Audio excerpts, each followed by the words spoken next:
ಪೂಜ್ಯರ ಪಾದಕಮಲಗಳಲ್ಲಿ ಭಕ್ತಿಪೂರ್ವಕವಾಗಿ ಪ್ರಣಾಮಗಳನ್ನು ಸಲ್ಲಿಸುತ್ತಾ, ಹಾಗೆ ಈ ಕಾರ್ಯಕ್ರಮದಲ್ಲಿ ಭಾಗವಹಿಸಿರ್ತಕ್ಕಂಥ ಸರ್ವ ಶರಣೆಯರೆಲ್ಲರಿಗೂ ನನ್ನ ಪ್ರೀತಿಪೂರ್ವಕವಾದ ವಂದನೆಗಳನ್ನು ಸಲ್ಲಿಸ್ತೇನೆ. ಜಗಜ್ಯೋತಿ ಬಸವೇಶ್ವರ, ಭಕ್ತಿಯ ಭಂಡಾರಿ ಬಸವ, ಬಸವಣ್ಣ, ಬಸವೇಶ್ವರ ಹಾಗೂ ಸಮತಾವಾದಿ, ಲಿಂಗಾಯತ ತತ್ವಜ್ಞಾನಿ ಮತ್ತು ಕಾಯಕ ಪ್ರೇಮಿ ಎಂದೆಲ್ಲ ಅನೇಕ ಹತ್ತಾರು ನಾಮಗಳಿಂದ ಪ್ರಸಿದ್ಧಿಯನ್ನು ಪಡೆದಿರ್ತಕ್ಕಂತಹ, ಜಗತ್ತಿನಾದ್ಯಂತ ಪ್ರಸಿದ್ಧಿಯನ್ನು ಪಡೆದಿರ್ತಕ್ಕಂತಹ ಮಹಾನ್ ಪುರುಷರ ಜನ್ಮದಿನ ಇಂದು. ತಮಗೆಲ್ಲರಿಗೂ 891ನೆಯ ಬಸವ ಜಯಂತಿಯ ಹಾರ್ದಿಕ ಶುಭಾಶಯಗಳನ್ನು ತಿಳಿಸಲಿಕ್ಕೆ ಇಷ್ಟಪಡ್ತೇನೆ. ಈಗ ನಾನು ನಿಮ್ಮ ಮುಂದೆ ಬಸವಣ್ಣನವರ ಒಂದು ಕಿರು ಪರಿಚಯವನ್ನು ಮಾಡಿಕೊಳ್ಳಿಕ್ಕೆ ಇಷ್ಟಪಡ್ತೇನೆ. ಬಸವಣ್ಣನವರು 12ನೇ ಶತಮಾನದಲ್ಲಿ ಸಾಮಾಜಿಕ, ಧಾರ್ಮಿಕ, ಸಾಂಸ್ಕೃತಿಕ ಕ್ರಾಂತಿಯ ರೂವಾರಿಯಾಗಿ ಕೆಲಸವನ್ನು ಮಾಡಿರ್ತಕ್ಕಂತಹ ವ್ಯಕ್ತಿ. ಇವರು ಬಿಜಾಪುರ ಜಿಲ್ಲೆಯ ಬಸವನ ಬಾಗೇವಾಡಿಯಲ್ಲಿ ಮಾದರಸ ಮತ್ತು ಮಾದಲಾಂಬಿಕೆಯ ಮಗನಾಗಿ ಜನನವನ್ನ ತಾಳ್ತಾರೆ. ಇವರು ಬಾಲ್ಯದಲ್ಲಿ ಹೆಚ್ಚು ಸಮಯವನ್ನ ಅವರ ಅಕ್ಕನಾಗಿರ್ತಕ್ಕಂತಹ ನಾಗಮ್ಮ ಮತ್ತು ಭಾವನಾಗಿರ್ತಕ್ಕಂತಹ ಶಿವಸ್ವಾಮಿಯವರೊಟ್ಟಿಗೆ ಹೆಚ್ಚು ಸಮಯವನ್ನ ಕಳೀತಾರೆ. ಅವ್ರಿಗೆ 8ನೇ ವಯಸ್ಸಾದಂತಹ ಸಂದರ್ಭದಲ್ಲಿ ಬ್ರಾಹ್ಮಣ ಸಂಪ್ರದಾಯದ ಪ್ರಕಾರ ಉಪನಯನ ಸಂಸ್ಕಾರವನ್ನು ಮಾಡ್ತಾರೆ. ಅಂಥ ಸಂದರ್ಭದಲ್ಲಿ ಯಾವಾಗ ಬಸವಣ್ಣವ್ರಿಗೆ 8ನೇ ವಯಸ್ಸಾಗಿತ್ತೋ ಅಂಥ ಸಂದರ್ಭದಲ್ಲಿ ಜನಿವಾರವನ್ನು ಹಾಕಲಿಕ್ಕೆ ಅಂತ ಹೇಳಿ ಬಂದಾಗ ಬಸವಣ್ಣನವರು ಹೇಳ್ತಕ್ಕಂಥದ್ದು, ನನಗಿಂತ ಹಿರಿಯರಾಗಿರ್ತಕ್ಕಂಥ ಅಕ್ಕ ನಾಗಮ್ಮನಿಗೆ ಈ ಒಂದು ಜನಿವಾರವನ್ನು ಹಾಕಲಿಕ್ಕೆ ಹೇಳ್ತಾರೆ. ಆಗ ಅದು ಪುರುಷರಿಗೆ ಮಾತ್ರ ಸೀಮಿತವಾಗಿರ್ತಕ್ಕಂಥದ್ದು, ಮಹಿಳೆಯರಿಗೆ ಅದನ್ನು ನೀಡಲಿಕ್ಕೆ ಆಗೋದಿಲ್ಲ ಅಂತ ಹೇಳಿದಂಥ ಸಂದರ್ಭದಲ್ಲಿ ಬಸವಣ್ಣನವರು ಅದನ್ನು ಕಠೋರವಾಗಿ ವಿರೋಧಿಸ್ತಾರೆ. ಯಾಕಪ್ಪ ಅಂದರೆ ಅಲ್ಲಿ ಲಿಂಗ ತಾರತಮ್ಯವನ್ನು ಅವರು ಒಪ್ಕೊಳ್ಳಿಕ್ಕೆ ಆ ವಯಸ್ಸಿನಲ್ಲಿ ಇಷ್ಟ ಇರೋದಿಲ್ಲ. ಆ ಕಾರಣದಿಂದಾಗಿ ಆ ಚಿಕ್ಕ ವಯಸ್ಸಿನಲ್ಲಿ ಬಸವಣ್ಣನವರು ಅಲ್ಲಿಂದ ಅವ್ರು ಏನು ಮಾಡ್ತಾರಪ್ಪ ಅಂದರೆ ಕೂಡಲ ಸಂಗಮಕ್ಕೆ ತೆರಳುತ್ತಾರೆ. ಕೂಡಲ ಸಂಗಮಕ್ಕೆ ತೆರಳಿದಂತಹ ಸಂದರ್ಭದಲ್ಲಿ ಅವರು 12 ವರ್ಷಗಳ ಕಾಲ ಅಲ್ಲೇ ತಮ್ಮ ಅಭ್ಯಾಸವನ್ನು ಮುಗಿಸಿ ನಂತರ ಅವರು ವೈವಾಹಿಕ ಜೀವನಕ್ಕೂ ಸಹ ಕಾಲಿರಿಸ್ತಾರೆ. ನಂತರ ಅವರು ಕಲಚುರಿ ಬಿಜ್ಜಳನ ಆಶ್ರಮದಲ್ಲಿ ಮೊದಲು ಕರಣಿಕನಾಗಿ, ನಂತರ ಮಂತ್ರಿಯಾಗಿ, ಒಬ್ಬ ತುಂಬ ಒಳ್ಳೆಯ ವ್ಯಕ್ತಿಯಾಗಿ ಅಲ್ಲಿ ಕೆಲಸಗಳನ್ನು ಮಾಡ್ತಾರೆ. ಜೊತೆಯಲ್ಲಿಯೇ ಅವರು ಸಮಾಜಮುಖಿಯಾಗಿರ್ತಕ್ಕಂಥ ಅನೇಕ ಕೆಲಸಗಳನ್ನು ಮಾಡ್ತಾ ಇರ್ತಾರೆ. ಅದರಲ್ಲಿ ಒಂದು ಏನಪ್ಪ ಅಂದರೆ ಸಮಾಜವನ್ನು ಅಭ್ಯುದಯಕ್ಕೆ ಒಯ್ಯುವ ದೃಷ್ಟಿಯಲ್ಲಿ ಅವರು ಅನುಭವ ಮಂಟಪವನ್ನು ನಿರ್ಮಾಣ ಮಾಡ್ತಾರೆ. ಆ ಅನುಭವ ಮಂಟಪ ಹೇಗಿತ್ತಪ್ಪ ಅಂದರೆ ಅಲ್ಲಿ ಸಮಾಜೋಧಾರ್ಮಿಕ ಹಿನ್ನೆಲೆಯಲ್ಲಿ ಜಗತ್ತಿನ ಮೊದಲ ಸಂಸತ್ ಸ್ಥಾಪಿಸಿ ವಿವಿಧ ಪ್ರಕಾರದ ಕಾಯಕ ಜೀವಿಗಳ ಸಮಾಜವನ್ನು ಪ್ರತಿನಿಧಿಸುವ 770 ಶರಣೆಯರನ್ನು ಕೂಡಿದ ಪ್ರಜಾಪ್ರಭುತ್ವ ನೆಲೆಯಲ್ಲಿ ಸೃಷ್ಟಿಸಿ ಅಭಿವ್ಯಕ್ತಿ ಸ್ವಾತಂತ್ರ್ಯದ ಪ್ರತೀಕವಾದ ಚರ್ಚೆಗಳನ್ನು ಅಲ್ಲಿ ಏರ್ಪಡಿಸುವ ಮೂಲಕ ಹೊಸ ಜೀವನ ವಿಧಾನಗಳನ್ನು ಕಂಡುಹಿಡಿದರು. ಈ ಒಂದು ಅನುಭವ ಮಂಟಪದ ಅಧ್ಯಕ್ಷರನ್ನಾಗಿ ನಟವರ ಜನಾಂಗಕ್ಕೆ ಸೇರಿರ್ತಕ್ಕಂತಹ ಅಲ್ಲಮ ಪ್ರಭುಗಳನ್ನು ಆ ಒಂದು ಅನುಭವ ಮಂಟಪದ ಅಧ್ಯಕ್ಷರನ್ನಾಗಿ ನೇಮಕ ಮಾಡ್ತಾರೆ. ಅಲ್ಲಿ ಅನುಭವ ಮಂಟಪದ ಅಧ್ಯಕ್ಷರಾಗಿರ್ತಕ್ಕಂತಹ ಅಲ್ಲಮ ಪ್ರಭುಗಳು ಜಗತ್ತಿನ ಮೊದಲ ಸಂಸತ್ತಿನ ಸ್ಪೀಕರ್ ಹುದ್ದೆಗೆ ಅವರು ಗೌರವಪೂರ್ವಕವಾಗಿ ನೇಮಕಗೊಳ್ತಾರೆ.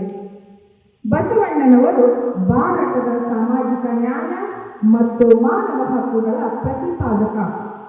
ಮ್ಯಾಗ್ನಾ ಕಾರ್ಟಾ ಒಪ್ಪಂದಕ್ಕಿಂತ ಅರ್ಧ ಶತಮಾನ ಅಂದರೆ 50 ವರ್ಷಗಳ ಮೊದಲೇ ಬಸವಣ್ಣನವರು ಆ ಒಂದು ಸಮಾಜ ಸುಧಾರಣೆಗೆ ನಾಂದಿಯನ್ನು ಹಾಡಿರ್ತಕ್ಕಂಥವರು. ಆಧುನಿಕ ಕಾಲಘಟ್ಟದಲ್ಲಿ ವಿಶ್ವಸಂಸ್ಥೆ 1948ರಲ್ಲಿ ಮಾನವ ಹಕ್ಕುಗಳ 30 ಅಂಶಗಳನ್ನು ಘೋಷಿಸಿತು. ಆದರೆ ಬಸವಣ್ಣನವರು 50 ವರ್ಷಗಳ ಮೊದಲೇ ಈ ಎಲ್ಲ ಅಂಶಗಳನ್ನು ತಮ್ಮ ವಚನದಲ್ಲಿ ಅವರು ಎಲ್ಲ ಕಲ್ಪನೆಗಳನ್ನು ಅಳವಡಿಸಿರ್ತಕ್ಕಂತಹ ವಚನಗಳನ್ನು ಬರೆದಿದ್ರು ಅಂತ ಹೇಳಲಿಕ್ಕೆ ಇಷ್ಟಪಡ್ತೇನೆ. ಅಲ್ಲದೆ ಅನುಭವ ಮಂಟಪದಲ್ಲಿ ಸ್ತ್ರೀ ಪುರುಷ ಇಬ್ಬರಿಗೂ ಸಮಾನ ಅವಕಾಶ ಮತ್ತು ಗೌರವವನ್ನು ಬಸವಣ್ಣನವರು ಅಂದೇ ಕಲ್ಪಿಸಿಕೊಟ್ಟಿದ್ರು ಅಂತ ಹೇಳಲಿಕ್ಕೆ ಖುಷಿಯಾಗುತ್ತೆ.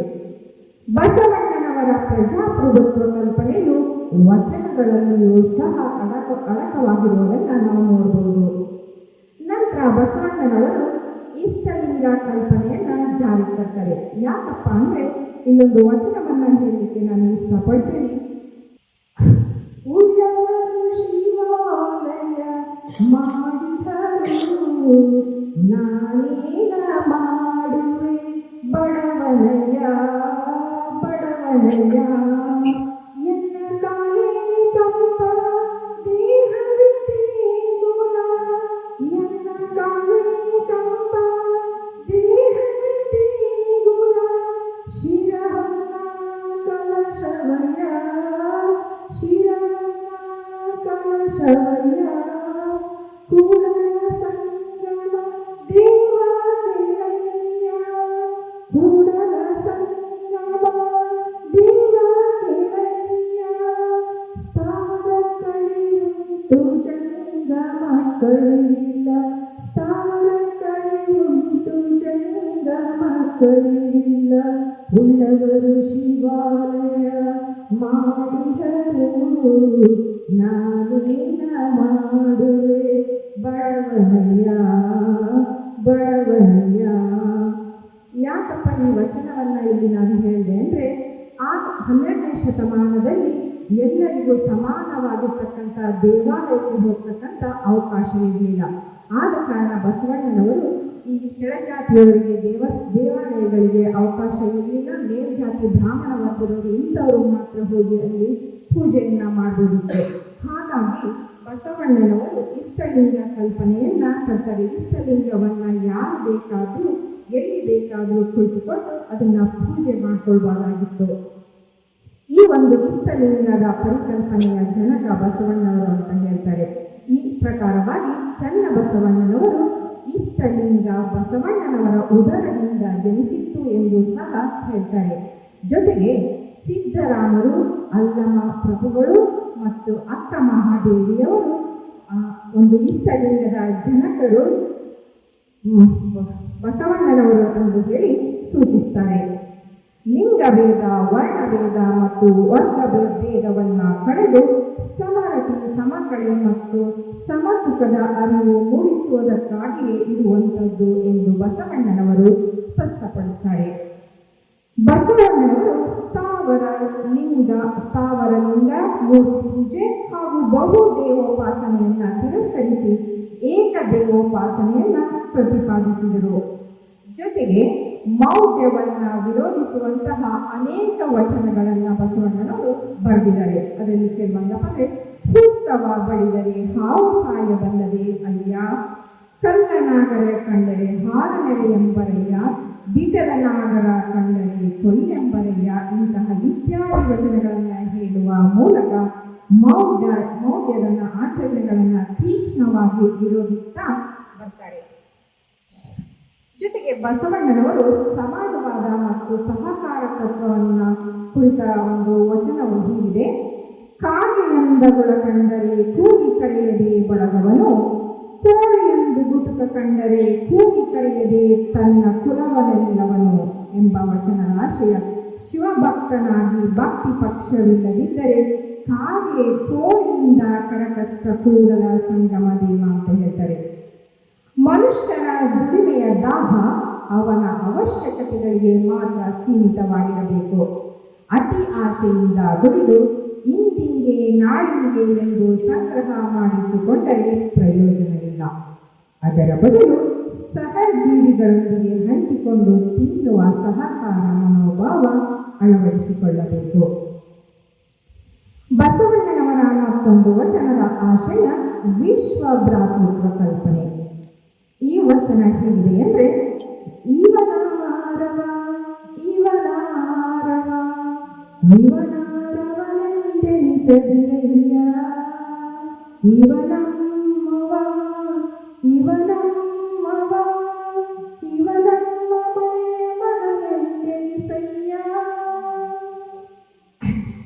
ಎಲ್ಲರೊಳಗೆ ಒಂದಾಗಿ ಬೆರೆತು ಬಾಳಬೇಕು. ವಸುದೈವ ಕುಟುಂಬಕಂ ಎನ್ನುವಂತೆ ನೀಲ ಮತ್ತು ಶೀಲವಂತರ ಅಂತರ್ಜಾತಿ ವಿವಾಹಕ್ಕೆ ಬೆಂಬಲಿಸಿ ಸಾಮರಸ್ಯ ಜೀವನಕ್ಕೆ ಹೆಚ್ಚು ಒತ್ತನ್ನು ನೀಡಿರ್ತಕ್ಕಂಥವರು ಬಸವಣ್ಣನವರು.